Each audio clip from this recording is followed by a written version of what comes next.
দ্রব্যমূল্য এটা তো মনে করেন শেয়ার বাজারের মতন উঠতেছে পড়তেছে। দ্রব্যমূল্য এটা তো মনে করেন শেয়ার বাজারের মতন উঠতেছে পড়তেছে। এটা তো শেয়ার বাজার, এই উঠতেছে এই পড়তেছে, একটু তো কষ্ট হবে। দ্রব্যমূল্য ঊর্ধ্বগতি থাকলে একটু আমাদের মতো লোক একটু কষ্ট পায়, একটু হালকা কষ্ট হবেই। আর যখন নিয়ন্ত্রণ হবে তখন একটু সমস্যা হয় না। নিয়ন্ত্রণ হচ্ছে না আসলে, আমাদের দেশের কিছু ব্যবসায়িক একটি সিন্ডিকেট আছে। এই সিন্ডিকেটের কারণে নিয়ন্ত্রণ করা সম্ভব হচ্ছে না। হ্যাঁ, সরকারকে তো অবশ্যই প্রশাসনিক সচেতন হতে হবে।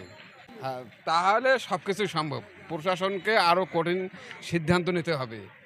এই সিন্ডিকেট যেমন মনে করেন ধরেন আপনার কসাই গরুর যারা গরুর মাংস বিক্রি করে, আগে সিন্ডিকেট ছিল, এখন একটু নিয়ন্ত্রণ হয়ে গেছে, এখন সে সিন্ডিকেট নাই। সেই ধরনের সব কিছু সিন্ডিকেট আছে। এই সিন্ডিকেটগুলা ভেঙে দিতে পারলেই